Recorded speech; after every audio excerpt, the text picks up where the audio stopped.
تو میں تو اس سے یہ پوچھوں گا کہ نعت خوانی کرانا یہ عقیدے کا مسئلہ ہے یا فقہ کا؟ یہ عقیدے کا تعلق ہے یا فقہ کا؟ اس کا تعلق تصوف سے یا عقیدے سے ہے؟ اگر نعت خوانی کرانا اس کا تعلق عقیدے سے ہے تو بات عقیدے پہ لا، اگر اس کا تعلق عمل سے ہے تو بات فقہ کی لا۔ اگر تو نعت خوانی کو غلط کہا، اگر کفر کہتے قرآن پیش کر، اگر کفر کہتے خلاف اجماع پیش کر، اگر کفر کہتے اس کے خلاف تواتر پیش کر، اگر تو غلط کہتے کوئی دلیل لا۔ اگر تیرے پاس دلیل نہیں پھر دلائل مجھ سے سن، اگر تجھے دلائل نہیں آتے دلائل میں دیتا ہوں، لکھتا تو جا۔ تجھے کس نے بیان کیا کہ نعت کو منعقد کرنا یہ کفر ہے؟ تجھے کس نے کہا حمد کو بیان کرنا یہ پیغمبر کی سنت کے خلاف ہے؟ تو نے قرآن کی ایک آیت کو پڑھانا، کہتے ہیں اللہ قرآن میں کہتے وما علمناہ الشعر وما ينبغي له کہ میرے پیغمبر ہم نے تجھے شعر نہیں سکھایا، شعر تیرے مناسب بھی نہیں ہے۔ میں نے کہا مانا اب قرآن تجھ پہ اترا یا مجھ پہ اترا؟ وہ فوراً کہے گا قرآن اللہ کے نبی پہ اترا۔ تو پھر میں کہنا یہ چاہوں گا جب قرآن نبی پہ اترا تو شرع بھی نبی کرے گا۔ میں قرآن نبی کا مانتا ہوں، شرع نبی کی مانتا ہوں، تیرا قرآن بھی نہیں مانتا،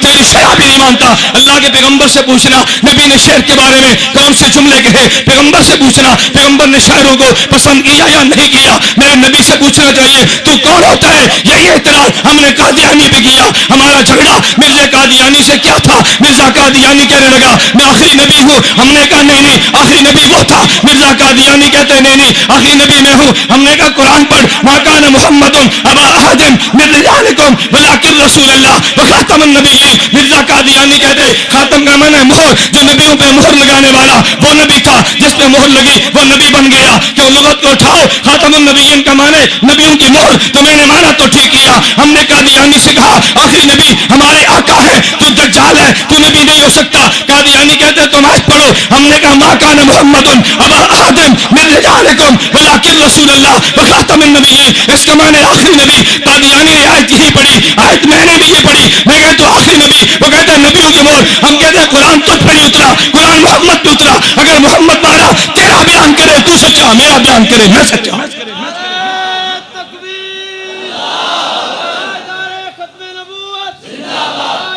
ختم نبوت، تاجدار ختم نبوت۔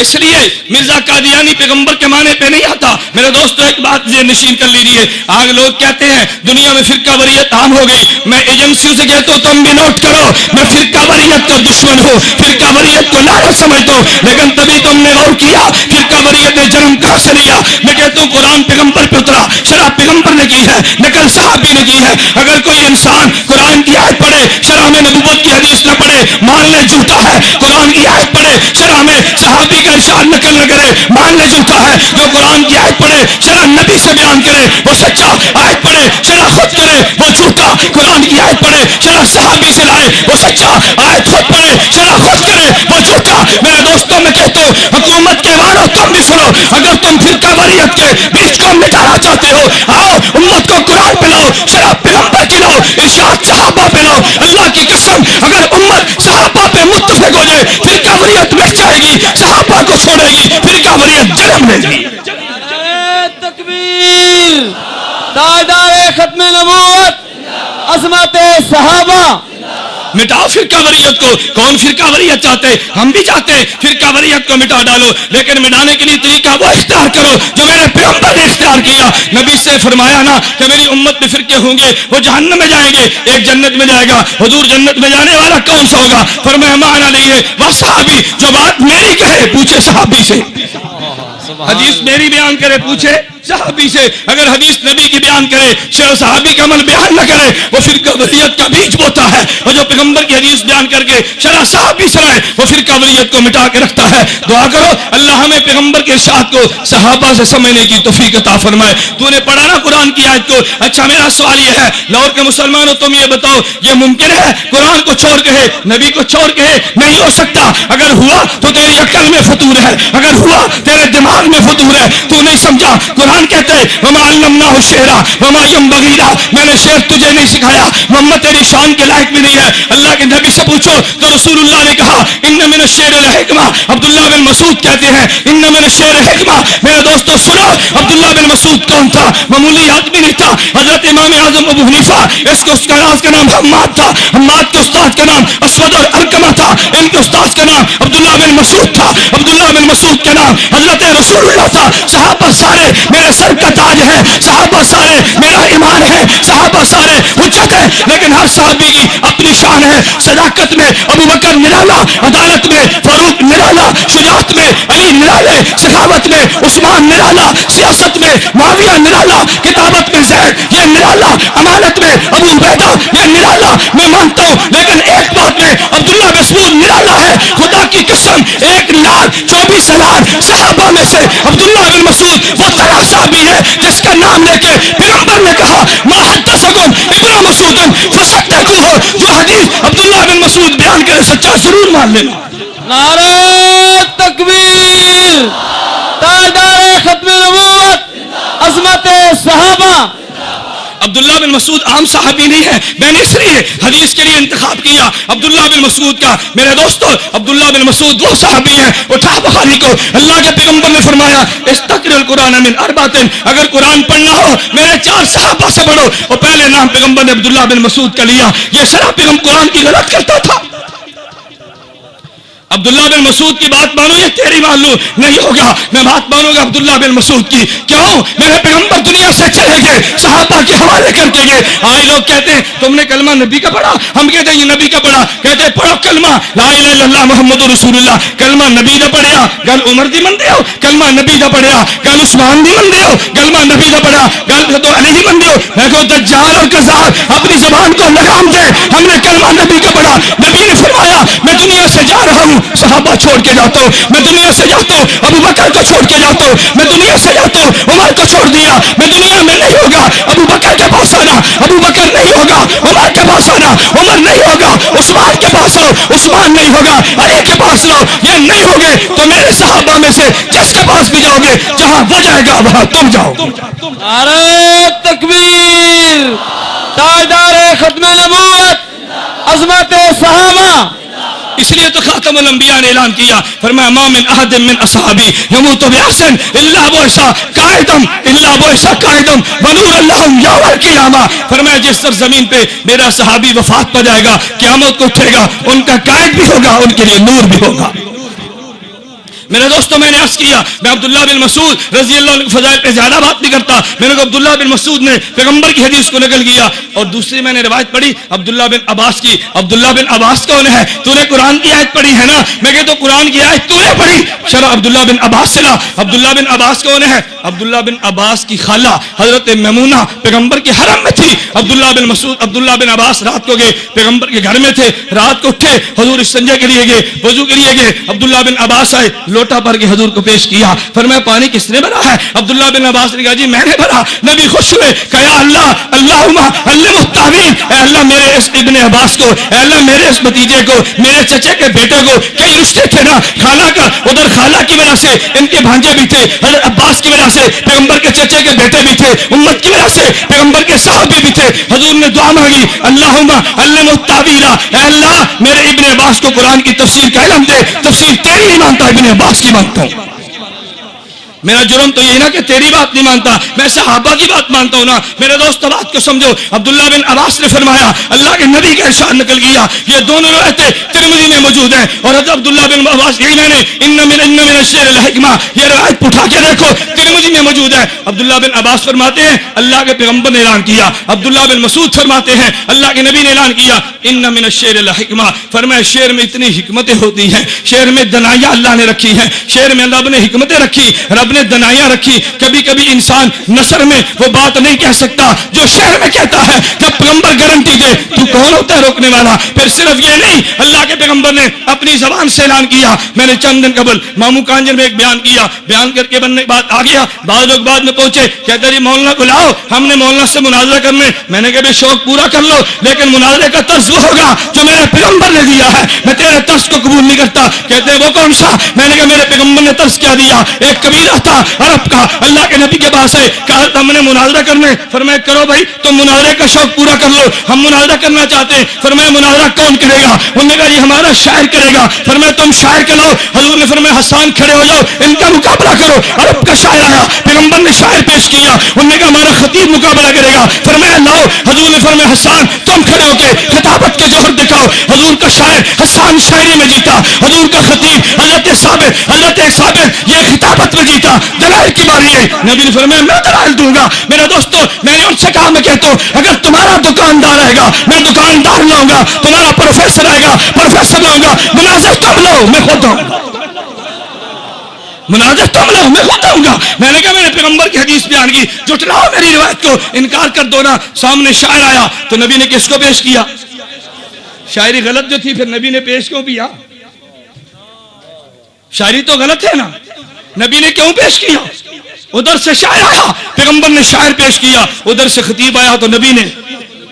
خطابت تو غلط ہے نا، یہ تو بازو چڑھاتے ہیں، یہ تو خلاف سنت باتیں کہتے ہیں، یہ میرا عنوان نہیں ہے، ورنہ میں خطابت پہ دلائل لاتا۔ میرے دوستو خدا کی قسم میں دیوبندیت کے ایک رخ پہ بحمداللہ دلائل رکھتا ہوں، تم سٹیج لگاتے جاؤ میں دلائل دیتا جاؤں گا۔ میں نے ایک جلسے میں علماء سے کہا، میں نے کہا تم کہتے ہو نا جب خطیب تقریر کرتا ہے، تقریر سے قبل کہتے میں نے تمہید باندھی ہے، بیان بعد میں کروں گا، یہ بھی پیغمبر سے ثابت ہے۔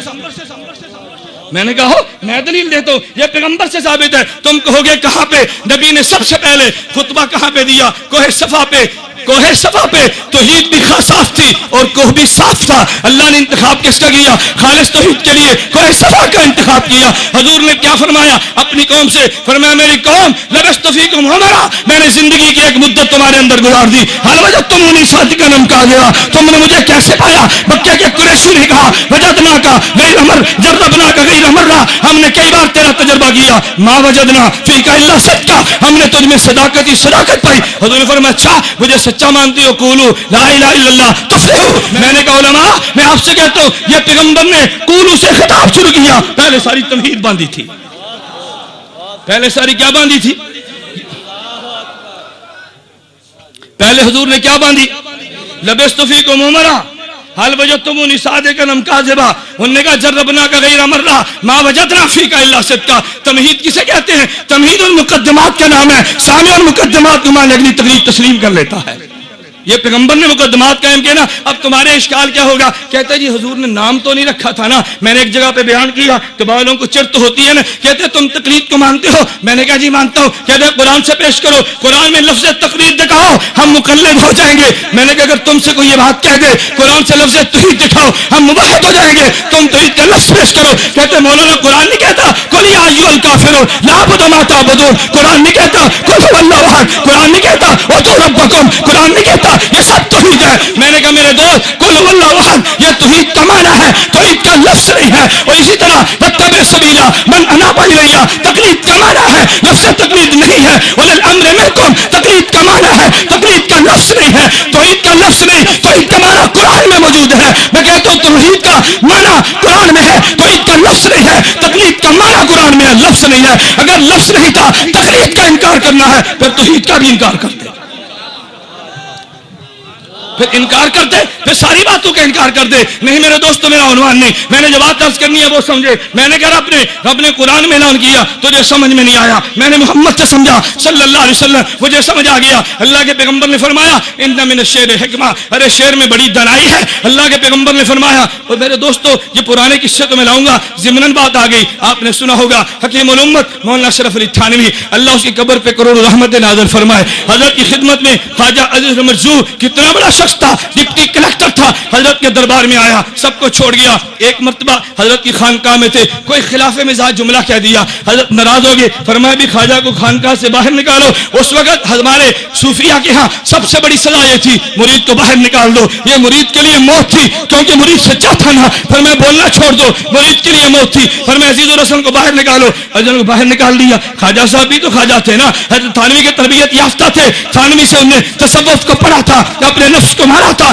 اصلاح کی تھی۔ خواجہ باہر نکلے، خانقاہ سے باہر گئے، خانقاہ سے باہر فٹ پاتھ تھا، اپنے بستر کو لگایا، وہاں لیٹ گئے، ایک پرچی پہ شعر لکھا، اندر بھیج دیا۔ اب شعر کیا تھا سمجھو، کیا شعر میں دنائیاں اللہ نے رکھی ہیں۔ خواجہ عزیز الرسول نے پرچی پہ شعر لکھا، فرمایا وقف سجدہ ہے جبی میرا، اب کیا پوچھنا، آسمان میرا زمین میری، تو در نہ کھولے گا میں در نہ چھوڑوں گا، حکومت اپنی اپنی کہیں تیری کہیں میری، حکومت اپنی اپنی کہیں تیری کہیں میری، وقف سجدہ ہے وقف سجدہ ہے جمی میری، آسمان میرا زمین میری۔ آئے ہے عجیب بات کی، کہتے ہیں تو در نہ کھولے گا میں در نہ چھوڑوں گا، حکومت اپنی اپنی کہیں تیری کہیں میری۔ فرمایا خواجہ صاحب کو اندر لے آؤ۔ خالہ صاحب کو اندر لے آؤ، حکمتیں تو رکھی ہیں لیکن کسی کو نہ آئے اس کا نقصان میرا نہیں، نقصان تیری عقل کا ہے۔ میں دوستوں کو بھی واقعہ سناتا ہوں، اللہ دنائی دے عورتوں کو بھی دے دی۔ آپ نے سنا ہوگا نا، ابو حمزہ ایک عرب تھا، ابو حمزہ ایک عرب تھا، یہ شاعر تھا، اس کے یہاں بیوی تھی، اس کی بیوی کے یہاں بچے پیدا نہیں ہوتے، یعنی نرینہ اولاد نہیں تھی، اس کے ایک بیٹی، دوسری بیٹی، 3 بیٹیاں، 4 بیٹیاں پیدا ہوئی۔ ابو حمزہ نے ارادہ کیا اپنی بیوی کو طلاق دے دوں، کیوں؟ میری بیوی کے یہاں مردر بچہ جو پیدا نہیں ہوتا۔ ہمارے یہاں بھی بس کم عقل لوگ اس بنیاد پہ بیوی کو منحوس سمجھتے ہیں کہ بیوی کے بطن سے نرینہ اولاد پیدا نہیں ہوتی۔ وہ بھی بیوقوف تھا، اس نے بیوی سے علیحدہ ہونے کا ارادہ کیا، طلاق دینے کا عزم کر لیا، اپنے گھر میں نہیں آتا، کسی دوست کے ٹھہرا۔ بیوی نے سوچا میرا خامد ابو حمزہ میرے گھر میں کیوں نہیں آتا، بڑی پریشان ہوئی۔ اس نے سوچا، ایک نتیجے پر پہنچی کہ چونکہ میرے پیٹ سے لڑکے پیدا نہیں ہوتے، لڑکیاں پیدا ہوتی ہیں۔ ابو حمزہ نالا ہو گیا، اس نے عربی میں شعر لکھے، اور شعر لکھ کے ابو حمزہ کو بھیجے، لاہور کے مسلمانوں اس عورت کی دنائی پہ ناش کرو، اللہ نے کتنی عقل اس کو عطا فرمائی تھی۔ اس نے شعر لکھے، کہتے مال ابی حمزہ تھا لا یاتینا غصبانو اللہ نردل بنینا تاللہ ما ذالک فی ایدینا نحن کالارض لزارعینا انہا ناخذ ما اوتینا ننبت ما زرعہ فینا۔ اس نے عجیب بات دیکھی، ابو حمزہ سے کہنے لگی، کہتے مال ابی حمزہ تھا لا یاتینا، ابو حمزہ کو کیا ہو گیا، ہمارے پاس آتا نہیں ہے، غصبانو اللہ نردل بنینا، وہ ناراض ہو گیا، میرے یہاں بیٹا نہیں ہوتا، تاللہ ما ذالک فی ایدینا، اللہ کی قسم یہ میرے بس میں نہیں ہے، نحن کالارض لزارعینا، میری مثال زمین کی ہے، تیری مثال کسان کی ہے، ناخذ ما اوتینا، زمین میں بیج وہی آتا ہے جو کسان ڈالتا ہے، ننبت ما زرعہ فینا، زمین سے بیج وہی نکلتا ہے جو کسان نے ڈالا ہوتا ہے۔ اس نے کہا قصور تیرا یا میرا ہے؟ میرے دوست ابو حمزہ نے کہا مجھے معاف کر دے، مجھ سے غلطی ہو گئی، میں غلطی پر تھا، ایک شعر پڑھانا کیا پلٹ کے رکھ دی۔ اللہ کے پیغمبر نے فرمایا ان من الشعر الحکمہ، حکمت ہے، شعر میں دنائی ہے، لیکن ان کو دنائی ملتی ہے جن کے سر میں عقل ہو، ان کو دنائی ملتی ہے جن کے سر میں عقل ہو تو صحیح نا، اور جس کے سر میں عقل نہ ہو اور جانوروں کی طرح گھومتا پھرے، اس کو دنائی کبھی نہیں ملا کرتی، اس کو شعروں سے بھی نہیں ملتی، پیغمبر کے ارشاد سے بھی نہیں ملتی، اللہ کے قرآن سے بھی نہیں ملتی، اور صحابہ سے نہ ملی تو کیا ہوا، ائمہ سے نہ ملی تو کیا ہوا۔ میرے دوستوں میں عرض کیا یہ شعر پڑھنا یہ پیغمبر کی سنت ہے۔ آپ کہو گے جی وہ کیسے، پیغمبر کی سنت تو شعر پڑھنا نہیں ہے۔ میں کہتا ہوں تو سنت کا معنی نہیں جانتا، اگر تو سنت کا معنی جانتا ہوتا تو پیغمبر کی سنت پہ کبھی اعتراض نہ کرتا۔ میرے دوستوں میں تم سے پوچھتا ہوں، اگر کوئی آدمی آپ سے پوچھے مولوی صاحب اذان دینا سنت ہے، آپ کیا جواب دو گے؟ بولیے بھائی اذان دینا سنت ہے، حضور نے کتنی بار پڑھی؟ باجماعت نماز کے لیے تکبیر پڑھنا سنت ہے، نبی نے کتنی بار پڑھی؟ تو سنت کیسے بنی؟ اگر نبی کے حکم سے صحابی اذان پڑھے وہ سنت، نبی کے حکم سے صحابی قیامت کہے وہ سنت، تو نبی کے حکم سے صحابی شعر پڑھے وہ شعر بھی سنت ہوگا، پھر شعر بھی سنت ہوگا نا۔ ہاں تجھے نہیں آتا میں سناؤں گا، تجھے قصیدے نہیں آتے میں پڑھوں گا، صحابہ نے پڑھے، نبی کے حکم سے پڑھے، یہ پیغمبر نے پڑھے ہیں۔ میرے دوستوں لیکن میں نے عرض کیا ایک ہے حمد ایک ہے نعت، پہلے میں حمد سناتا ہوں پھر نعت سنو، اور حمد کی کس کی؟ میرے دوستوں تیری اور میری نہیں، میں حمد لاتا ہوں اللہ کے نبیوں کی۔ حمد بیان کی ہے ابراہیم خلیل اللہ نے، حمد بیان کی ہے موسیٰ کلیم اللہ نے، حمد بیان کی ہے عیسیٰ روح اللہ نے، حمد بیان کی ہے محمد رسول اللہ نے، اور لکھنے والا کون ہے؟ زرقانی۔ اٹھانا کتب حدیث کو، امام زرقانی کہتے ہیں ابراہیم نے اللہ کی حمد کو بیان کیا، ابراہیم نے حمد کو بیان کرتے یوں کہا الحمدللہ الذی اتخذنی خلیلا، اے اللہ تیرا شکر ہے تو نے مجھے اپنا خلیل بنا لیا، وَأَعْطَانِي مُلْكًا عَظِيمًا، اے اللہ تیرا شکر ہے تو نے مجھے عظیم ملک عطا کر دیا، اے اللہ تیرا شکر ہے وَجَعَلَ أُمَّتِي قَانِتًا يُؤْتَمَّ بِهِ، تو نے مجھے امت کا مقتدا بنا دیا، وَأَنْقَذَنِي مِنَ النَّارِ، مجھے نار سے بچا لیا، وَجَعَلَهَا عَلَيَّ بَرْدًا وَسَلَامًا، تو نے آگ کو مجھے ٹھنڈا کر دیا۔ ابراہیم نے حمد بیان کی، بعد میں کون آئے؟ حضرت موسیٰ، موسیٰ نے حمد بیان کی، اللہ کی حمد کو بیان کرتے ہوئے حضرت موسیٰ نے کہا الحمدللہ الذی کلمنی تکلیما، اے اللہ تیرا شکر ہے تو نے مجھ سے کلام کیا، وجعل ہلاک آل فرعون وبنی اسرائیل علی یدی، اے اللہ تیرا شکر ہے بنی اسرائیل کو آباد کیا، تو نے آل فرعون کو ہلاک کیا میرے ہاتھ پہ کیا، وجعل من امتی قوما یہدون بالحق وبہ یہتدون، تو نے میری امت میں ایک قوم پیدا کی ہے جو ہدایت پہ چلتی ہے، ہدایت کے ساتھ انصاف کرتی ہے۔ حضرت داؤد اٹھے، اللہ کی حمد بیان کی، حضرت داؤد نے کہا الحمدللہ الذی سخر لی الریاح، اے اللہ تیرا شکر ہے تو نے، اے اللہ الحمدللہ الذی اعطانی ملکا عظیما، اے اللہ تیرا شکر ہے تو نے مجھے عظیم ملک عطا کر دیا، اے اللہ تیرا شکر ہے اللہ منی الزبورا، تو نے مجھے زبور دی ہے، الانی الحدیدہ، میرے ہاتھ پہ لوہے کو نرم کر دیا، اے اللہ تیرا شکر ہے وسخر لی الجبال یسبحن والطیر، تو نے پہاڑوں کو میرے ساتھ ملا دیا، اے اللہ تو نے پرندوں کو میرے ساتھ ملا دیا، واعطانی الحکمت وفصل الخطاب، تو نے حکمت دی ہے تو نے خطاب دیا، اے اللہ تیرا شکر ہے۔ حضرت سلیمان آئے، اللہ کی حمد کو بیان کیا, سبحان کہنے لگے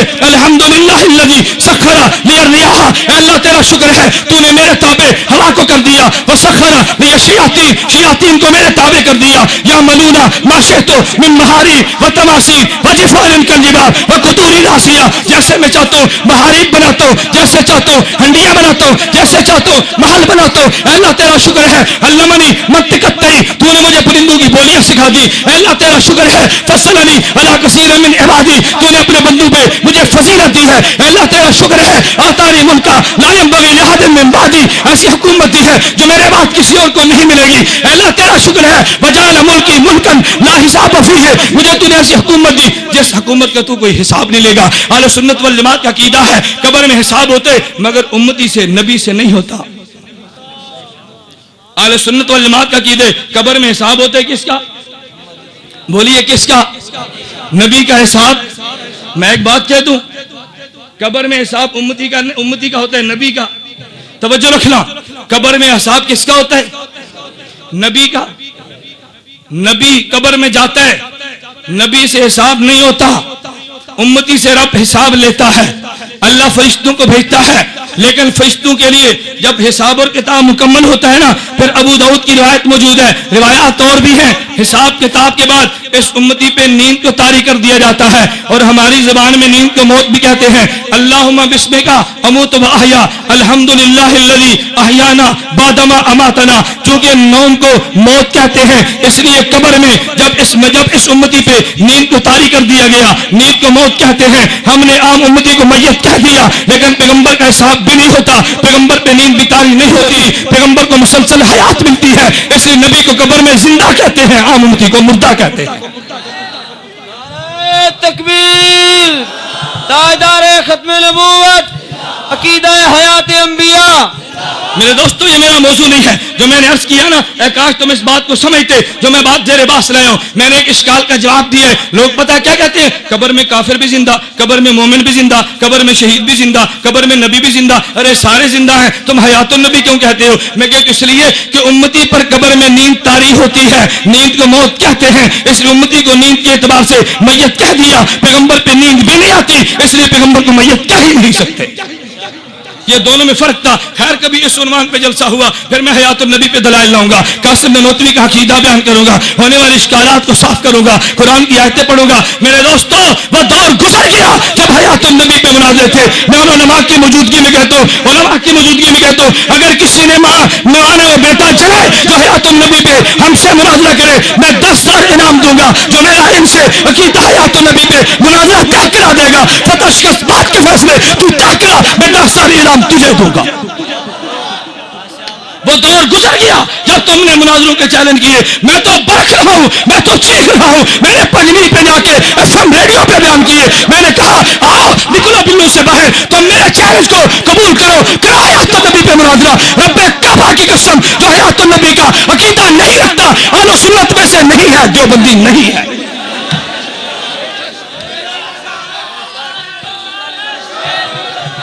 نعرہ تکبیر, تاجدار ختم نبوت, اہل سنت والجماعت علماء دیوبند, عقیدہ حیات النبی. میں نہیں مانتا تمہیں دیوبندی. تم کہو مجھے متنازع, مت پلا مجھے اسٹیج پہ, مت پلا اپنے جلسوں پہ. میں تمہیں دیوبندی نہیں مانتا. تو قاسم نانوتوی کے عقیدے کو قرآن کے خلاف کہے, مولانا خلیل سہارنپوری کو قرآن کا منکر کہے, تو صحابہ کے عقیدے کو قرآن کے منافق کہے, میں تجھے دیوبندی مان لوں, پر میری زندگی پہ لعنت ہے. نہیں مانتا تجھے دیوبندی, تو کر چیلنج. نہیں مانتا دیوبندی, تو کر چیلنج. میں تیرے چیلنج کو قبول کرتا ہوں. لوگوں نے کہہ دیا اس نے امت میں بگاڑ پیدا کیا, امت میں اختلاف پیدا کر دیا. اختلاف تو نے کیا, میں نے اختلاف کو مٹا کے رکھتا ہوں. میں کہتا ہوں آ جاؤ, اگر تم دیوبندی ہو قاسم نانوتوی کے عقیدے پہ دستخط کر دے. اگر دیوبندی ہے شیخ الہند کے عقیدے پہ دستخط کر دے. اگر دیوبندی ہے حسین احمد مدنی کے عقیدے پہ سائن کر دے. اگر دیوبندی ہے المحلت کو مان لے. اگر دیوبندی عقیدہ تو نہیں مانتا, میں تجھے دیوبندی نہیں مانتا.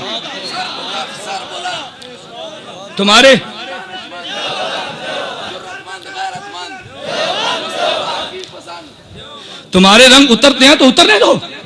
ہم نے بڑا عرصہ گالیاں کھائی ہیں, ہم نے بڑا عرصہ تم سے گالیاں کھائی ہیں.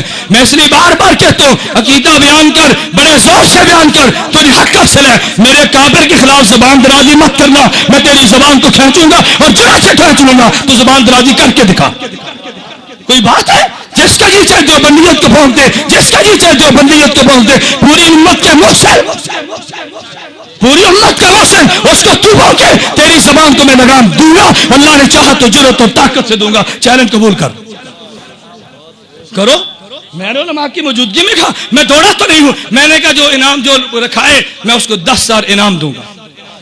تم انعام لو. یہ انعام ان کے لیے تو نہیں ہے, تم لو.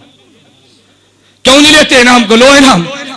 وہ دور گزر گیا, اب واپس گہر لگے ہیں, واپس بحمداللہ تعالی. وقت آنے پہ میں لاؤں گا رپورٹیں تمہارے سامنے. میں نے دوستوں سے کہا نا, کہتے دیوبندی اہل حدیث ہو گئے, اہل حدیث ہو گئے. مولانا معذرت کے ساتھ اب محسوس مت کرو, ان قریب وہ سیڑھیاں میڈیا پر آئیں گی. کتنے اہل حدیث دیوبندی بنے ہیں, 2 سیڑھیاں آ گئی ہیں مارکیٹ میں. اب آپ گنتے چلے جاؤ. وہ بیک گیئر لگ گیا. میں نے آج بھی, یا مولانا سے موجود ہے, میں نے آج بھی ایک غیر مقلدین کی مناظر سے فون پہ کہا, میں نے کہا میرے دوست میں تمہیں مشورے دیتا ہوں, تم عقیدہ بیان کرو, تمہیں حق ہے. مسئلہ بیان کرو, تمہیں حق ہے. اپنے مسائل پھیلاؤ, تمہیں حق ہے. میرے کعبے کو گالیاں مت دو, تم مسائل بیان کرو, میں مسئلہ بیان کروں گا. تم دلیل دو, میں دلیل لاؤں گا. اکابر کو گالیاں دو گے, میں گالی نہیں دوں گا, تیری زبان روک دوں گا. گالی نہیں دوں گا, میں بول جاؤ, میں گالیاں نہیں دوں گا. میں یہ نہیں ہوگا تمہیں گالیاں دوں, لیکن تمہاری زبان کو روکوں گا انشاءاللہ. اور میں رب نے چاہا میں روک کر تمہیں دکھاؤں گا. موت حیات کا مالک رب ہے. جو دن زندگی رب نے رکھ دی ہے وہ کوئی نہیں چھین سکتا. موت رکھ دی ہے, کوئی زندگی نہیں دے سکتا. لیکن رب نے چاہا جن اکابر کا کھایا میں ان کا دفاع انشاءاللہ کر دوں گا انشاءاللہ. تم دیکھو کیسے دفاع نہیں ہوتا, کوئی بات ہے. خیر میرے دوستوں, میں نے عرض کیا عنوان بدل جائے گا. میں نے اتنی بات عرض کی تھی نا, آپ بات کو سمجھے. میں نے عرض کیا میرے پیغمبر پہ قرآن اترا, میرے پیغمبر نے سنت کا مسئلہ بیان کیا نا, تو اگر شاعری پیغمبر نے سنی ہے تو تجھے بھی سنت کہہ دینی چاہیے. میرے دوستوں, میں بات کو مختصر کرتا ہوں. آئیے پیغمبر کی تاریخ پڑھے, پیغمبر کی سیرت پڑھے, صحابہ کی مرویات کو پڑھے. کیا پیغمبر نے سنا ہے یا نہیں؟ میں حمد بیان کر رہا تھا زرقانی کے حوالے سے, جو اللہ کے نبیوں نے بیان کی ہے. حضرت عیسیٰ نے حمد کو بیان کیا. حضرت عیسیٰ فرمان لگے الحمدللہ جعلنی کلمہ, میں اس اللہ کا شکر ادا کرتا ہوں جس رب نے مجھے کلمہ کن سے پیدا کیا. وجعل مثلی مثل آدم خلقہ من تراب ثم قال له کن فیکون. اللہ نے مجھے یوں بنایا جیسے آدم کو کن سے بنایا. جیسے آدم کا باپ نہیں تھا تو میرا بھی باپ نہیں ہے. عیسیٰ نے کہا علمنی الکتاب والتوراۃ والانجیل, رب نے مجھے کتاب کا علم دیا, رب نے انجیل کا علم دیا, رب نے تورات کا علم دیا. میرے لاہور کے دوستوں, میں تمہارے علم کے لیے ایک نکتہ کے طور پہ بات کہہ دوں. حضرت عیسیٰ کے دور میں قرآن نہیں آیا تھا. عیسیٰ سے پہلے تورات آئی, عیسیٰ سے پہلے انجیل آئی, عیسیٰ سے پہلے زبور آئی. عیسیٰ علیہ السلام فرماتے مجھے رب نے انجیل دی ہے, بات سمجھ آتی ہے. مجھے زبور کا علم دیا, بات سمجھ آتی ہے. مجھے تورات کا علم دیا, بات سمجھ آتی ہے. اور عیسیٰ نے یہ کیوں کہا کہ رب نے مجھے کتاب کا علم بھی دیا؟ یہ کیسے فرما دیا کہ مجھے کتاب کا علم بھی دیا؟ اس کی وجہ سنو, اہل سنت والجماعت کا مسلمانوں کا عقیدہ ہے عیسیٰ علیہ السلام آسمان پہ زندہ ہے, اس نے دوبارہ آنا ہے, پیغمبر کا امتی بن کے آنا ہے. جب اسے نبی کا امتی بننا ہے اس کو قرآن کا علم بھی چاہیے تھا. اللہ نے آنے سے پہلے قرآن کا علم بھی دے دیا. آنا جو تھا علم بھی دیا, آنا جو تھا علم بھی دیا نا. میں نے ایک جگہ پہ دوستوں سے کہا قرآن کے حوالے سے میں بات کہہ دوں, مرزا قادیانی کہتے عیسیٰ علیہ السلام فوت ہو گئے, آسمان پہ زندہ اٹھا لیے گئے. ہم نے کبھی قرآن پڑھ, اب قادیانی بھی تو قرآن پڑھتے ہیں نا. لوگ کہتے ہیں قرآن قرآن قرآن قرآن, قادیانی بھی تو قرآن پڑھتا ہے نا. قادیانی کہتے ہیں دیکھو اللہ نے قرآن میں کہا اس قال اللہ یا عیسیٰ, اللہ نے قرآن میں کہا عیسیٰ انی متوفی کا, توجہ رکھنا, انی متوفی کا ورافیوں کا الیہ, اے عیسیٰ میں تجھے وفات دوں گا اور تجھے اٹھا لوں گا. تو پہلے وفات ہے نا, اٹھانا بعد میں ہے. قادیانی کہتے ہیں اب قرآن کا طرز یہ بتاتا ہے کہ پہلے اللہ نے وفات دی پھر اللہ نے اٹھا لیا. ہم مانتے ہیں عیسیٰ آسمان پہ ہے لیکن پہلے موت دی اور پھر اٹھا لیا. ہم نے کہا جی کیسے؟ کہتے قرآن میں ہے اللہ نے فرمایا اس قال اللہ یا عیسیٰ, اے عیسیٰ انی متوفی کا, میں تجھے وفات دیتا ہوں, ورافیوں کا, اور تجھے اٹھا لوں گا. تو پہلے تذکرہ وفات کا یا اٹھانے کا؟ بولیے نا, آپ پریشان مت ہو, جواب میں نے دینا ہے. پہلے تذکرہ وفات کا یا اٹھانے کا؟ اب مرزا قادیانی کہتے ہیں جی پہلے اللہ نے وفات کا فرمایا پھر اٹھانے کا فرمایا. یہی بات تو میں کہتا ہوں, پہلے وفات دی ہے پھر اٹھا لیا. میں کہتا ہوں عقل کے اندھے, تو آنکھ کا بھی اندھا تھا, عقل کا بھی اندھا تھا. قرآن سمجھتا بھی نہیں تھا, دیکھتا بھی نہیں تھا. یہی تیرا نقصہ, تو نے دیکھا تو وہ بھی یاد تھا, سمجھا تو وہ بھی یاد تھا. تیرا قصور نہیں, تیری عقل اور آنکھ کا قصور تھا. بدبخت تو نے قرآن کے اسلوب پہ غور کیا. اصل مسئلہ کیا تھا؟ عیسیٰ علیہ السلام دوڑے, یہودی پیچھے تھے. عیسیٰ علیہ السلام کمرے میں چھپے, اب یہودی باہر کھڑے ہیں. عیسیٰ علیہ السلام بھی انسان تھے, عیسیٰ علیہ السلام بھی تو بشر تھے نا, بشری تقاضے بھی تھے. عیسیٰ نے اللہ سے دعا مانگی, یا اللہ میری حفاظت فرما. اللہ نے فرمایا عیسیٰ تو نے گھبرانا نہیں ہے, تجھے وفات تو میں دوں گا. اللہ وفات تو دے گا, یہ تو باہر کھڑے ہیں میری جان لے لیں گے. اللہ فرماتا ہے نہ عیسیٰ انی متوفی گا, وفات میں نے دینی ہے. جب وفات میں دوں گا یہ تجھے مار نہیں سکتے, زندگی موت میرے ہاتھ میں, ان کی بس میں نہیں ہے تجھے مارنا. گھبرانا نہیں, انی متوفی گا, وفات میں دوں گا. اے اللہ کیسے دوں گا, یہ تو پہنچے. رب نے کہا برافیوں گا تجھے اٹھا لیتا ہوں. نہیں کہا, رب نے فرمایا میں تجھے اٹھا لیتا ہوں. پہلے متوفی کا کہہ کے رب نے تسلی دی ہے, رافع کہہ کے اٹھا لیا ہے. قرآن کا معنی تو یہ تھا, لیکن عقل کے اندھے اور آنکھ کے کانے تو نے قرآن کو نہ سمجھا اور اعتراض عیسیٰ علیہ السلام پہ کر دیا. میرے دوستو عیسیٰ علیہ السلام نے یہ بات کہی, میں نے اس لیے کہا ہمارا عقیدہ عیسیٰ علیہ السلام آسمان پہ زندہ ہے اور عیسیٰ علیہ السلام دوبارہ آئیں گے. عیسیٰ علیہ السلام زندہ ہیں, آئیں گے. اور ایک اور میں بات کہہ دوں, عیسیٰ علیہ السلام ذوق تازہ ہو, میں ایک بات کہہ دوں, عیسیٰ علیہ السلام آئیں گے دنیا میں فتنے مٹانے کے لیے. دنیا میں فتنے, توجہ رکھنا, دنیا میں فتنے. لیکن عیسیٰ علیہ السلام فتنے کیسے مٹائیں گے, دلیل سے یا طاقت سے؟ طاقت سے. کیسے مٹائیں گے؟ دلائل کا دور تو گزر گیا, دلائل میں برہان مکمل ہو گیا. عیسیٰ علیہ السلام اٹھائیں گے, دلیل سے نہیں عمل سے فتنے مٹائیں گے. سارے فتنے مٹ گئے, یہودیت کا, عیسائیت کا, مرزائیت کا. اللہ کے پیغمبر فرماتے ہیں اٹھاؤ, یہ روایت مسند ابو یعلا میں موجود ہے. ابو ہریرہ فرماتے ہیں رضی اللہ عنہ, حضرت عیسیٰ علیہ السلام فتنے مٹا کے پیغمبر کے روزے پہ جائیں گے. پیغمبر پہ فتنہ باقی ہے نا, نبی سنتا ہے یا نہیں سنتا؟ اب قبر پہ جائیں گے. اللہ کے پیغمبر فرماتے ہیں, نبی نے, اللہ کے پیغمبر فرماتے ہیں, حضور نے اعلان کیا, فرمایا عیسیٰ علیہ السلام جب آئیں گے نا, لَيَنزِلَنَّ عِيسَىٰ ابْنُ مَرْيَمَ إِمَامًا حَكَمًا عَدْلًا. عیسیٰ علیہ السلام آسمان سے اتریں گے, امام حکم عدل بن کے اتریں گے. فَلَيُسْلِبَنَّ الصَّلِيبَ, صلیب کو توڑ دیں گے. وَلَيَقْتُلَنَّ الْخِنزِيرَ, خنزیر کو مار دیں گے, یعنی عیسائیت کو مٹا دیں گے, یہودیت کو مٹا دیں گے. وَلَيُعْرَضَنَّ عَلَيْهَا الْمَالُ فَلَا يَقْبَلُهُ, مال کی پیشکش ہوگی, عیسیٰ ٹکرا دے گا. جب حضرت عیسیٰ سارے فتنے مٹا دیں گے, نبی نے فرمایا ثم لئن علی قبری, پھر عیسیٰ میری قبر پہ آئیں گے اور کہیں گے یا محمد یا محمد لأجیبن. عیسیٰ محمد کہے گا میں جواب دوں گا. عیسیٰ علیہ السلام یا محمد کہیں گے میں جواب دوں گا. تو فتنے عمل سے مٹیں گے. اس فتنے کو بھی عیسیٰ اپنے عمل سے مٹا دیں گے, اس فتنے کو بھی عمل سے مٹائیں گے. ثم لئن قام علی قبری, میری روایت پہ جڑا کر, میری روایت پہ بحث کر, میرے راویوں کی سرحد پہ اعتراض کر, مناظرے کا میدان گرم کر, میری روایت پہ کر جڑا. آؤ نا میری روایت پہ جڑا کرنا, میں دیکھتا ہوں میری روایت پہ جڑا کیسے لاتے. جس راوی پہ تو نے جڑا کرنی ہے, بحمداللہ میری اس روایت میں وہ راوی موجود نہیں ہے. آ تو صحیح نا, یہ مناظرے کے دن کی باتیں ہیں. میرے دوستوں میں نے عرض کیا عیسیٰ علیہ السلام آئیں گے انشاءاللہ, ہمارا اہل سنت والجماعت کا عقیدہ ہے عیسیٰ علیہ السلام آئیں گے. میں نے عرض کیا عیسیٰ نے اللہ کی حمد بیان کی ہے. عیسیٰ سے فرمانے لگے وجعلنی, اللہ تو نے مجھے معجزہ دیا, کون سا؟ ابر الاکمہ والابرص وحی الموتى باذن اللہ. عیسیٰ علیہ السلام کہنے لگے وجعلنی, اللہ تو نے مجھے معجزہ دیا کہ میں تیرے حکم سے, اللہ تو نے مجھے معجزہ دیا, میں اخلق من الطین, اخلق من الطین کہیات الطیر فانفخ فیہ فیکون طیرا باذن اللہ. حمد عیسیٰ کی مکمل ہوگی. اب آئی میرے نبی کے باری, حضور نے حمد بیان کی. میرے دوستو آؤ محفل حمد منعقد کرنے والوں, پیغمبر کی حمد بھی سنو. اللہ کے پیغمبر نے حمد بیان کی, فرمایا الحمدللہ الذی ارسلنی رحمتا للعالمین وکافۃ للناس بشیرا ونذیرا وجعل امتی خیر امۃ اخرجت للناس وجعل امتی هم الاولین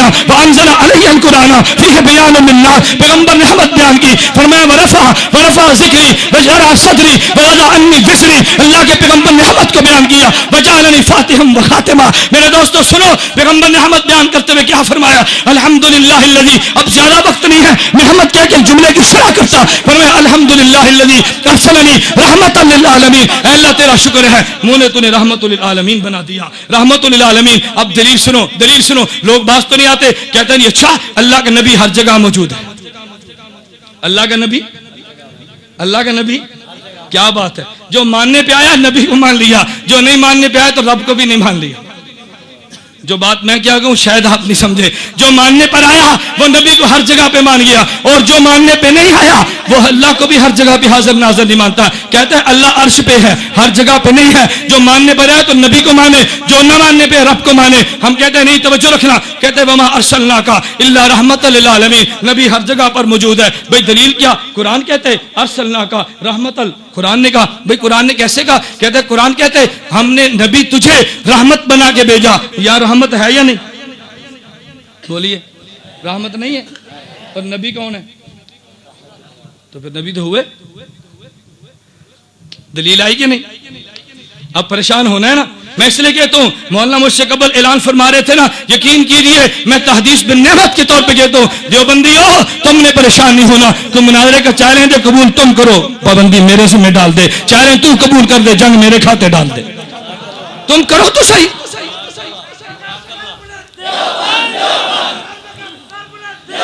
وما ارسلناک الا رحمت للعالمین. کہتے اللہ نے نبی کو رحمت بنا کے بھیجا. اچھا یہاں رحمت ہے؟ جی ہے. پھر نبی بھی ہے. میں نے کہا بہت اچھی بات ہے. اچھا میں تجھ سے سوال پوچھتا ہوں. میرا ایک سوال ہے, کیا کعبہ بیت اللہ ہے؟ کہتا ہے جی ہے. میں نے کہا یہاں بھی؟ کہتا ہے یہاں بھی. میں نے پھر کعبہ بھی یہاں پر ہے؟ نہیں سمجھے, نہیں سمجھے بھئی. ہم کہتے ہیں کعبہ بیت اللہ, تو یہاں کا بیت اللہ, یہاں کا کعبہ کون سا ہے؟ نہیں سمجھے بھئی. یہاں کا کعبہ کون سا ہے؟ بیت اللہ ہی ہے نا. اب تو نے کہا تھا نا کہ نبی رحمت ہے, تو رحمت یہاں بھی ہے, نبی یہاں بھی ہے. میں بھی کہتا ہوں کہ کعبہ بیت اللہ ہے, تو یہاں کا بھی کعبہ وہی بیت اللہ, وہاں کا بھی وہی بیت اللہ, یہاں بھی وہ وہاں بھی وہ. پھر کعبہ کو ہر جگہ مان لے. کہتا نہیں نہیں کعبہ ہے تو وہاں, لیکن رخ یہاں پہ. میں کہتا ہوں نبی وہاں پہ, رخ یہاں پہ. نہیں مانتا. میں ایک اور بات کہتا ہوں, میں مانتا ہوں پیغمبر کی رحمت یہاں پہ, پیغمبر وہاں پہ. یہ ایسا ہی ہے میرے دوستو. آسمان پہ سورج طلوع ہوتا ہے, سورج زمین پہ نہیں ہوتا. سورج وہاں پہ, چڑھنے یہاں پہ, پیغمبر وہاں پہ, رحمت یہاں پہ. تکبیر. تاجدار ختم نبوت, تاجدار ختم نبوت. یہ عجیب بات ہے ظالم, تو پیغمبر کے نور کو چاند سے بھی کم مانتا ہے, پیغمبر کی رحمت کو سورج سے کم مانتا ہے. اگر سورج وہاں پہ رہ کے کروڑوں کلومیٹروں کو روشن کر سکتا ہے, پیغمبر مدینہ میں زندہ رہ کے عالم رحمت کیوں نہیں بانٹ سکتا؟ اس لیے میں کہتا ہوں سورج وہاں پہ, روشنی یہاں پہ, سورج وہاں پہ, حرارت یہاں پہ, سورج وہاں پہ, کرنیں یہاں پہ. میرا محمد روزے میں زندہ, حضور کی رحمت پوری دنیا میں موجود ہے. حضور نے مدح بیان کی, الحمدللہ الذی ارسلنی رحمت للعالمین. میں نے عرض کیا نا میں وقت کی قلت کی وجہ سے جملے کاٹ رہا ہوں, ورنہ میں ایک ایک جملے کی رب کعبہ قسم شرح بیان کرتا. حضور نے اعلان کیا, فرمایا لوگوں تم نہیں جانتے مجھے بشیرا نذیرا بنایا. یہ سب آپ نے سنا. اللہ کے پیغمبر نے آخر میں کہا وجعلنی فاتحہ و خاتمہ. فرماتے ہیں حضور نے مجھے, اللہ نے مجھے اول بھی بنایا آخر بھی بنایا. جب کوئی نہیں تھا رب نے میری روح کو پیدا کیا, جب کوئی نہیں ہوگا تب بھی میری نبوت کے چرچے ہوں گے. میں اول بھی ہوں, مجھے آخر بھی ہوں. اللہ کے پیغمبر اول بھی تھے, اللہ کے پیغمبر آخر بھی تھے. مجھے اس پہ قصہ یاد آیا. مولانا قاسم نانوتوی اللہ اس کی قبر پہ کروڑوں رحمت نازل فرمائے. مباحثہ شاہ جہان پور تھا, مناظرہ طے ہوا. مناظرہ کس سے تھا؟ آریہ ہندو سے. مولانا قاسم نانوتوی دارالعلوم دیوبند سے چلے مناظرے کے لیے, شاہ جہان پور میں پہنچے مباحثے کے لیے. ہندو آریہ پنڈت آئے, مولانا قاسم نانوتوی سے کہا حضرت آپ بڑے ہیں, آپ بزرگ ہیں, آپ مناظر ہیں, آپ سرتاج ہیں ہمارے, آپ سیر پہ تشریف لائیے, آپ اپنے دلائل پہلے دے, ہم دلائل بعد میں دیں گے. مولانا فرمایا نہیں نہیں نہیں, دلائل تم پہلے دو, میں دلائل بعد میں دوں گا. ہندو کہنے لگا حضرت آپ پہلے آئے, آپ بڑے ہیں. فرمایا تم نہیں جانتے میں نے اس نبی کا کلمہ پڑھا جو آخری نبی ہے, میری باری بھی بعد میں ہے,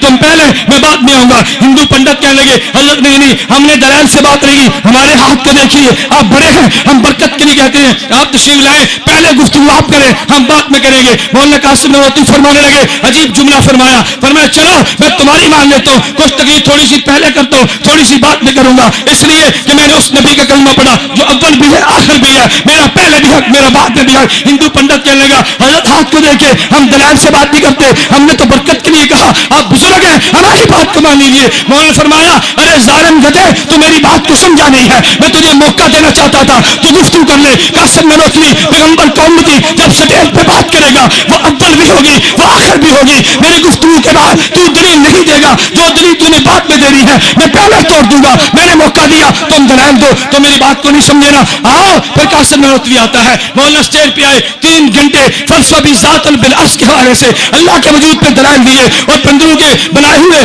بتوں کے دلائل کو ختم کر دیے. مولانا جب دلائل دے رہے تھے 3 گھنٹے دلائل دیے. دلائل کے بعد ہندو پنڈت کھڑا نہیں ہوا, ہندو سائرس موجود تھا, اس نے کھڑے ہو کے قاسم نانوتوی رحمہ اللہ کی فتح کا اعلان کیا, اور ساتھ جملہ کہا, کہتا ہے لوگوں آج قاسم نانوتوی نہیں بولتا تھا, انسان کی زبان پہ الہام کا فرشتہ بولتا. نعرہ تکبیر.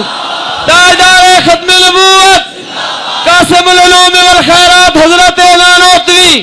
پھر مولانا قاسم نانوتوی رحمہ اللہ تعالیٰ جیت کے میدان مناظرہ کو مار گیا. نیچے اترے دیوبندی فرزند تھے نا, ہندو پنڈت پھر آئے, ایک حملہ اور کیا. پنڈت تھے نا, حملہ تو کرنا تھا. میرے دوستو یاد رکھنا, شیطان دو حملے کرتا ہے. نمبر 1, کوئی آدمی نیک عمل نہ کرے, اگر نیک عمل کر لے اس کو ضائع کر دے. پہلا حملہ شیطان کا کامیاب نہ ہوا, قاسم نانوتوی عمل کر گیا, اب دوسرا حملہ کیا, اس کے عمل کو برباد کر دوں. ہندو پنڈت آئے, کہنے لگے مولانا ہماری, اللہ اکبر, ہندو پنڈت نے کیسی گیم کھیلی. کہتے مولانا افسوس کیا مسلمانوں میں قاسم نانوتوی ہے, اگر آپ ہندو میں ہوتے نا آج آپ کے بت بنا کے دلی کے چوک چوک پہ تمہاری پوجا کی جاتی. مسلمان نے تیری قدر نہیں کی. مجھے کہہ دے تو میں نے کہا گل تو سچی ہے, قدر نہیں کی, میرے مرن تو بعد نے رونا ہے. جینے دو بندی قدر نہیں کرتے, میں نے تو بھول جانا تھا, وہ تو قاسم نانوتوی تھا. فرمانے لگے اس ہندو پنڈت نے کیا کہا, کہتے مولانا اگر تم ہندو کے اندر ہوتے تو دلی کے چوک چوراہے پہ تمہارے بت بنا کے پوجا کی جاتی, مسلمان تمہاری قدر نہیں کرتا. مولانا قاسم نانوتوی فرمانے لگے, فرمایا ہندوؤں تمہارے اندر قاسم ہوتا جو کوئی نہیں, ایک جنے تم ان کے بت بنا کے پوجتے ہو. میرے محمد کی ختم نبوت کے سلے میں گلی گلی قاسم نانوتوی رہتے, کس کس کے بت بنا کے مسلمان پوجے گا. سر بکف سر بلند, فضل خدا بند, مصطفیٰ کو پسند. میرے دوستوں میں نے عرض کیا مولانا قاسم نانوتوی تھا, تواضع میں ساری بات کو ختم کر گیا اور میدان یہ بھی جیت گیا, وہ بھی جیت گیا. میرے دوستوں میں عرض کرنے لگو یہ حمد وہ جیت تھی اللہ کے نبیوں نے بیان کی. میں نے زرقانی کا حوالہ کیا, جاؤ اپنے گھروں میں جا کے کتب حدیث کو کھنگالو کہ ہمارے مناظر نے حوالے غلط تو نہیں دیے, کی بات غلط تو نہیں کی ہے, حمد میں غلطیاں تو بیان نہیں کی ہیں. جو غلطی نکلے پھر مجھے بھی آپ نوٹ فرما دیں, میں اپنی اصلاح کر دوں گا. میں اگلی بات کرنے لگا, یہی اللہ کے پیغمبر تھے. ابو سفیان نے ابھی کلمہ نہیں پڑھا, اللہ کے نبی بھی مذمت میں قصیدہ پڑھا. حضور آئے, مسلم شریف جلد نمبر 2 صفحہ نمبر 300 پہ روایت موجود ہے. اللہ کے پیغمبر نے حسان کو بلایا, فرمایا حسان آؤ تم سے کام ہے. حسان نے پوچھا حضرت وہ کون سا کام مجھ سے, فرمایا تم نہیں جانتے, آج میری مذمت میں ابو سفیان نے شعر پڑھے, اس میں حسان میرا جی چاہتے اس کا جواب دے, لیکن ایک بات کو یاد رکھنا, یہ ابو سفیان اور میرا اوپر جا کے نسب ملتا ہے, نسب کا خیال کرنا. ابو بکر کے پاس جا, ان سے نسب کو سیکھ کرا. حسان نے واپس آئے, کہا حضرت میں نسب کو سیکھ لیا, مجھے اجازت دے, میں حضرت ابو مجھے اجازت دے میں قصیدے کا جواب دوں. فرمایا اجازت ہے. حسان نے کہا یا رسول اللہ میں آپ کو نسب کو ابو سفیان کے نسب سے یوں الگ کر دوں گا جیسے بال کو آٹے سے الگ کیا جاتے, مجھے اجازت دیجیے. پیغمبر نے اجازت دی. حسان کھڑے ہوئے, اب کفار کو چیلنج کر کے حسان کہنے لگے حجوت محمدن بلن تقیہ, حجوت محمدن فاجبت عنہ فعند اللہ فی ذاک الجزاء, حجوت محمدن بلن تقیہ رسول اللہ شیمت الوفاء, فإن ابی ووالدی وعزی بعز محمد منکم بقاء, سکلت بنیتی علم تروها, سکلت بنیتی علم تروها, تصير لك من كنفي كداء, جبارين الأئمة مسعدات, جبارين الأئمة مسعدات على أكتاف الأسر الزماء, تذل جيادنا متمترات تلتمهن بالخمر النساء, فإن آرس منا تمنى وكان الفتو من كشف الغطاء, وإلا فاصبروا لسراب يوم يعز الله فيه من يشاء, وقال الله قد أرسلت عبدا يقول الحق ليس به خفاء,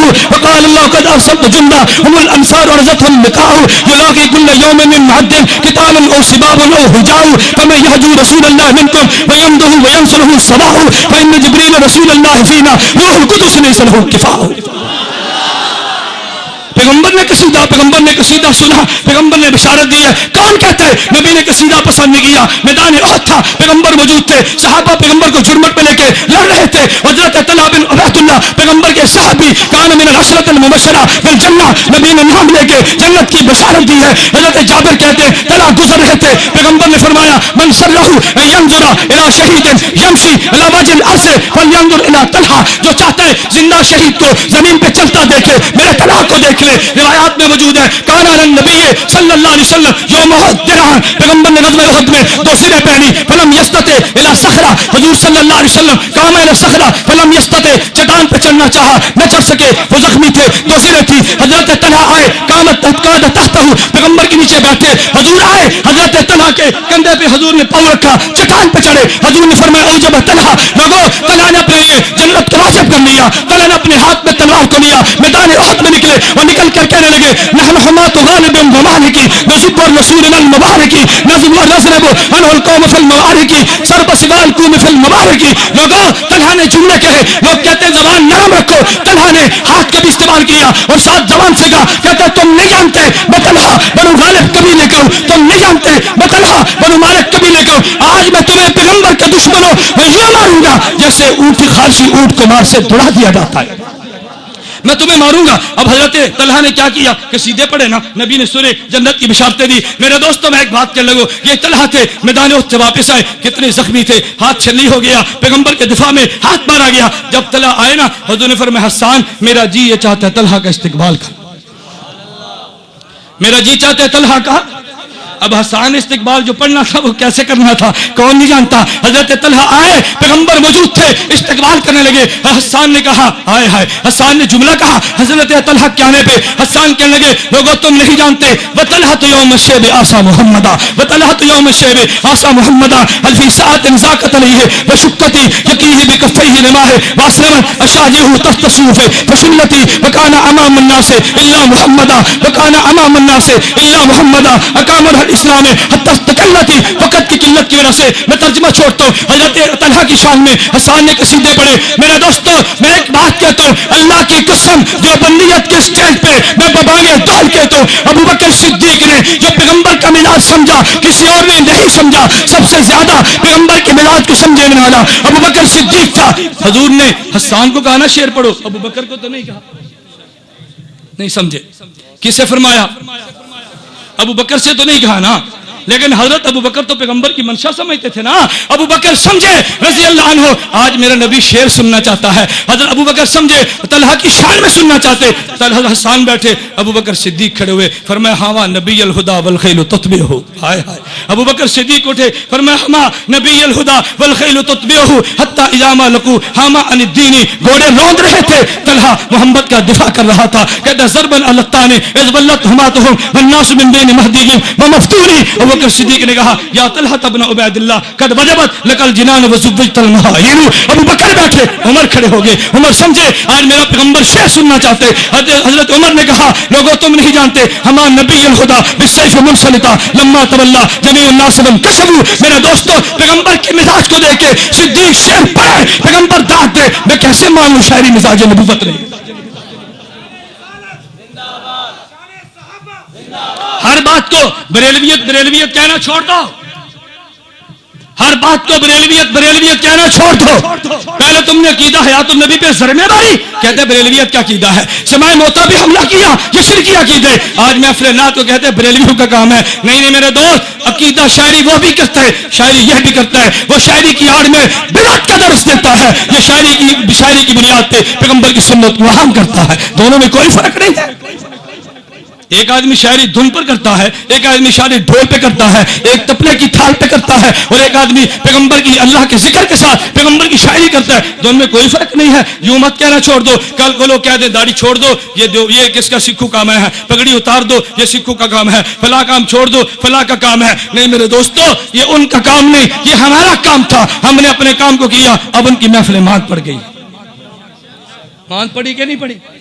اور پڑھیں گی انشاءاللہ, پڑھیں گی انشاءاللہ. ہماری محفل حمد و نعت پہ جو عقیدے صاف ہوتے ہیں وہاں نہیں ہوتے. میں اس لیے اپنے کبھی دوستوں سے کہتا ہوں کبھی محفل حمد و نعت منعقد کرانی ہو نا تو بڑے شوق سے کراؤ, لیکن محفل حمد و نعت میں نظریاتی بیانات ساتھ ساتھ چلاؤ, ساتھ ساتھ چلاؤ, ساتھ ساتھ چلاؤ. پھر دیکھو یہ شاعری یہ نظر اور نسم جب ملتے ہیں پھر رنگینیاں کیسی آتی ہیں. میرے دوستو خیر میں آخری بات کہہ دوں, آپ توجہ رکھنا. یہ شاعری پیغمبر کو پسند تھی, پیغمبر نے پسند کیا, صحابہ کو داد دیا. میں آخر میں ایک شاعری کہنے لگا, ایک قصیدہ پڑھنے لگا. کس کے بارے میں؟ امام اعظم ابو حنیفہ کے بارے میں. اللہ اس کی قبر پہ کروڑ رحمت نازل فرمائے. قصیدہ کرنے والا کون تھا؟ عبداللہ بن مبارک تھا. قصیدہ کرنے والا کون تھا؟ دنیا کا بہت بڑا عالم تھا. قصیدہ کرنے والا کون تھا؟ دنیا کا بہت بڑا مجاہد تھا. عبداللہ بن مبارک کو ماننے والوں, عبداللہ بن مبارک کے قصیدے پڑھنے والوں, عبداللہ بن مبارک کو بطور حجت ماننے والوں, آؤ عبداللہ بن مبارک کو مانو. عبداللہ بن مبارک نے حضرت امام اعظم ابو حنیفہ رحمہ اللہ تعالی رحمتا واسعہ کے بارے فرمایا, فرماتے وجدت ابا حنیفہ کل یوم یزید نبالۃ ویزید خیرا وینطق بالصواب ویستفیہ اذا ما قال اہل الجور جورا, اذا ما قال اہل الجور جورا. کہتا یقایس من یقایسہ بلب فمن ذا تعلمون له نزیرا کفانا موت حماد وکانت مصیبته لنا امرا کبیرا وکان امرا کبیرا. کہتا افنا بعده علما کثیرا. رأیت ابا حنیفہ حین یعطى ویطلب علمه اللہ اکبر. حضرت حماد کا حضرت عبداللہ بن مبارک نے امام حنیفہ کے بارے فرمایا، فرماتے رأیت وجدت ابا حنیفہ کل یوم یزید نبالۃ ویزید خیرا. ابو حنیفہ کے بارے میں عجیب جملے کے وجدت ابا حنیفہ یزید نبالۃ ویزید خیرا وینطق بالصواب ویستفیہ اذا ما قال اهل الجور جورا یقایسه من یقایسه بلب فمن ذا تعلمون له نذیرا. کہتے ہیں کفانا موت حماد مکانت مصیبته لنا امرا کبیرا. رأیت ابا حنیفہ حين يؤتى ويطلب علمه بحر الغزيرة اذا ما الموزلات دافعتها رجال القوم كان بها بصيرا. اور صدقہ مقابری نے ایک عجیب بات کہہ دی. صدقہ مقابری مستجاب الدعوات تھے. کہتے ہیں فلما دفن ابو حنیفہ تھا، ابو حنیفہ کو دفن کر دیا گیا قبر میں. ابو حنیفہ کے جانے کے بعد میں نے قصیدے سنے، پڑھنے والا جن ہوگا، پڑھنے والے ملائکہ ہوں گے. ابو حنیفہ کی شان میں قصیدہ انسان نہیں جن نہیں پڑھتے، ابو حنیفہ کی شان میں قصیدے انسان نہیں ملائکہ پڑھتے. اب مقابر یہ صدقہ مقابری کہتے کہ ابو حنیفہ قبر میں مدفون تھے. میں حضور کے حضرت کی قبر پہ گیا، میں نے حاطب سے غیب سنی. ایک کہہ رہا تھا، کہتا لقد زان البلاد ومن علیہا امام الناس ابو حنیفہ. کہتا دنیا بھر کو ابو حنیفہ تو نے روشن کر دیا. فما بالمشرقین له نذیر ولا بالمغربین ولا بالکوفہ. تیری مثال مشرق میں نہیں، تیری مثال مغرب میں نہیں، تیری مثال شمال میں نہیں، تیری مثال جنوب میں نہیں. کہتے ابو حنیفہ ویاتیکم مسناد صحیح کایاتی زبور علی صحیفہ. ابو حنیفہ اپنے مذہب پر دلیل جو دیتا جیسے زبور پہ زبور صحیفے میں لکھی ہوئی آئے. کہتے ابو حنیفہ کون تھا؟ فمن یاخذ من الشکاک بعلم یخری کما یستنجی بلیفہ. اس نے ابو حنیفہ کو چھوڑ کے علم حاصل کرنے والوں ابو بکر پہ طعن کریں، ابو حنیفہ پہ طنز کر کے علم حاصل کرنے والے کی مثال تو ایسی ہے. اللہ اکبر. یہ کہنے والے کون تھے؟ ملائکہ. کہنے والے کون تھے؟ جنات. اور مثال کتنی عجیب دی ہے، مجھے نہیں سمجھ آتی میں اس مثال کا ترجمہ کیسے کر دوں. کہتے ابو حنیفہ کو علم یقین حاصل تھا اور بعض لوگوں کو شکی علم تھا. شکی علم کو لینا اور یقینی کو چھوڑ دینا یہ ایسے ہی ہے کہ جیسے آدمی پخانہ کرے اور اس تولیے سے ٹٹی صاف کرے جس سے منہ صاف کیا جاتا ہے. نہیں سمجھے؟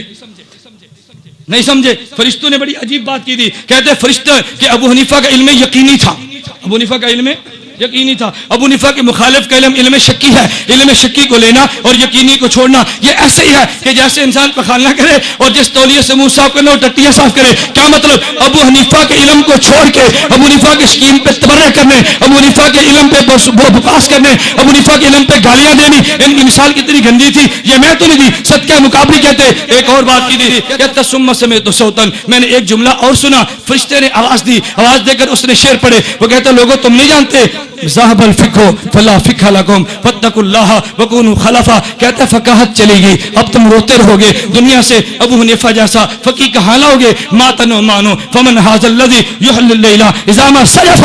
ابو حنیفہ چلا گیا جو پوری رات کو عبادت سے بیدار کیا کرتا تھا. میرے دوستو میں نے چند ایک حوالے دیے یہ بات بتانے کے لیے کہ حمد بیان کرنا یہ بھی دین ہے، نعت بیان کرنا یہ بھی دین ہے، اور اس حمد و نعت سے اپنے عقیدے کی اشاعت کرنا یہ بھی دین ہے. جو بندیوں میں آخری بات آپ سے کہوں، آخری بات بحمداللہ تعالی یہ جو بندیت کو فخر حاصل ہے، عقیدے پر محنت جو بندیت لگی ہے، عمل پہ محنت جو بندیت لگی ہے، تصوف پہ محنت جو بندیت لگی ہے، میدان جہاد میں جو بندی ہے، مدارس میں جو بندی ہے، جو بندیت کو مٹانے والے اللہ نے چاہا خود مٹ جائیں گے. جب تک قیامت کا سورج طلوع نہیں ہوتا یہ دیوبندی زندہ رہے گا. اللہ ان کو زندہ اور تابندہ رکھے. وآخر دعوانا الحمدللہ. تمام دوست تشریف رکھیں. کوئی دوستوں نے آپ کے لیے کچھ بندوبست کیا ہے. توجہ رکھو بھائی، توجہ. نہیں کوئی نہیں، بس میں آپ کا زیادہ وقت لیتا، آپ تھوڑی دیر بیٹھ جاؤ. بابا تم نے یہاں سونا ہے، سفر میں نے کرنا ہے، جلدی تو مجھے ہونی چاہیے. میں نے کہ سفر کی مسافت آپ کو بتائی تو آپ نے یقین بھی نہیں کرنا، آپ نے کہنا شاید سچ نہیں بولتا، یہ کیسے سفر کر کے جمعے میں پہنچے گا. آپ تھوڑی دیر توجہ کرو. دھیان جو آپ سوال، غیر مقلدین کے پیچھے نماز پڑھنا جائز ہے؟ قطعاً جائز نہیں. ان سے رشتہ کرنا جائز ہے؟ وضاحت فرمائیں. یہ بدعتی ہیں اور بریلویوں سے بڑے بدعتی ہیں، لہذا ان سے اجتناب زیادہ ضروری ہے. غیر مقلدین کے پیچھے نماز پڑھنی جائز ہے؟ قطعاً جائز نہیں. اگر پڑھ لی تو اس نماز کا کیا کریں؟ اعادہ کریں، نماز دوبارہ دہرائیں، اللہ سے معافی مانگیں. سوال یہ ہے کہ عالم کو برا بلا کہنا یا بغض رکھنا یہ ٹھیک ہے یا غلط ہے؟ عالم برحق ہو تو اس سے بغض نہیں رکھنا چاہیے، محبت کرنی چاہیے، اور اگر باطل عقیدے کے مالک ہو تو اس سے بغض رکھنا بھی ایمان ہے. لولا کا لما خلقت الافلاق لولا کا کما خلقت الارض والسماء، کیا یہ حدیث سے صحیح ہیں؟ حدیث کے الفاظ اگرچہ ثابت نہ ہو مگر معنی بالکل ٹھیک ہے. احمد یا لاہوری صاحب ٹھیک ہے ان قریب انشاءاللہ العزیز ایک رسالے کی منظوری مل گئی ہے طائفہ منصورہ کے نام سے، بہت جلد وہ منظر عام پر آ جائے گا. اس میں اصلاحی اعتقادی نظریاتی مضامین پر مشتمل ہوگا. آپ حضرات سے گزارش ہے جب رسالہ آپ کے پاس ہے تو ضرور خریدیں. اگر استاد منکر حیات النبی صلی اللہ علیہ وسلم فی القبر ہو اور تقریباً ہر سبق میں اپنے باطل عقائد کی تبلیغ کرتا ہو تو اس کے ساتھ کیا رویہ اختیار کیا جائے؟ اس کو سمجھانا چاہیے. اگر بات اس کی سمجھ میں نہ آئے تو کم از کم اس سے پڑھنا چھوڑ دینا چاہیے. اپنی سند حدیث میں بدعتی استاد کو ہرگز داخل نہ کرے. ذاکر نائک مجھے اگر یہ بیان کے شروع میں فرما دیتے تو میں ذاکر نائک پہ تفصیلی بیان کرتا. تفصیلی میں ہر جگہ پہ اس کے بارے میں ذاکر نائک بدعتی ہے. ذاکر نائک وقت ضرورت شافی مالکی وغیرہ پہ مسائل لینا جائز ہے وہ وقت ضرورت، لیکن ہمارے ملک میں شافی مسلک کی قطعاً کوئی ضرورت نہیں ہے، کوئی ضرورت نہیں ہے. اس لیے ہمارے ہاں وہ ضرورت نہیں کہ شافی اور مالکی کو بہانہ بنا کر غیر مقلدیت کے دروازے مت کھولو. ڈاکٹر ذاکر نائک یہ غیر مقلد ہے، گمراہ ہے اور پرلے درجے کا شیطان ہے. اس نے امت میں فرقہ واریت کو بیج بویا ہے. بہت سارے مسائل ایسے غلط بیان کے اہل سنت والجماعت سے کوئی تعلق نہیں ہے. ذاکر نائک یہ کہتا ہے اگر کوئی آدمی 3 طلاق نہیں 1000 طلاق بھی اکٹھی دے دے تو طلاق ایک ہوتی ہے، اور یہ مذہب یا شیعوں کا ہے یا رافضیوں کا ہے. اس پر 15 محرم کو توسے میں ہمارا تفصیلاً 3 گھنٹے کا مناظرہ ہوا.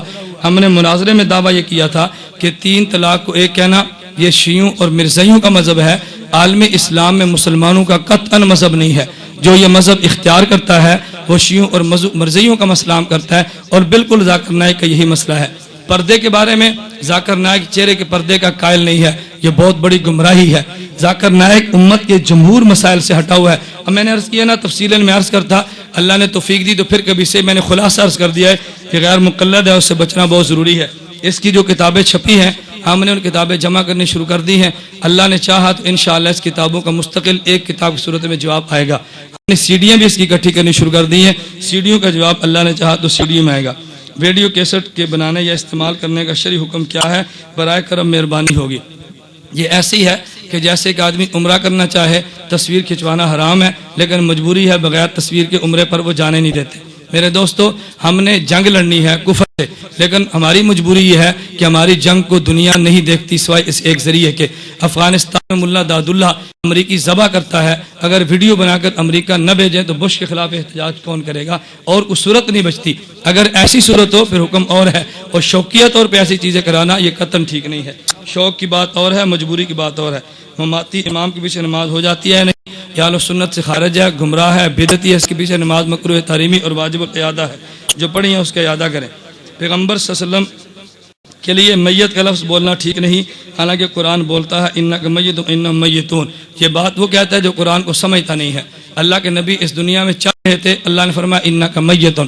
اس کا معنی یہ تھا اے نبی تمہارے اوپر موت آئے گی، اور موت آ گئی.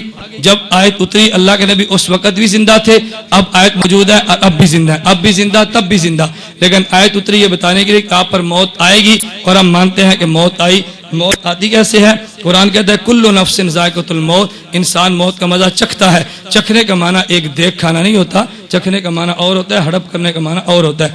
تو موت چکھی جاتی ہے، مستقل آتی نہیں ہے. یہ دو باتیں الگ الگ ہیں. الحمدللہ رب العالمین والصلاۃ والسلام علی رسول و علی آلہ وصحبہ اجمعین.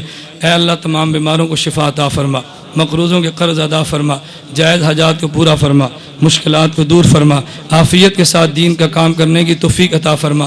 اے اللہ علماء حق کی حفاظت فرما. اے اللہ باطل کے ٹکڑے ٹکڑے فرما. مجاہدین کی مدد فرما. اسیروں کو جیلوں سے رہائی عطا فرما. اہل حق کے ساتھ زندہ رکھ. اہل حق کے ساتھ موت شہادت کی دے. اہل حق کے ساتھ قیامت کو ہمارا حشر فرما. وصلی اللہ تعالی علی رسول خیر خلق اجمعین.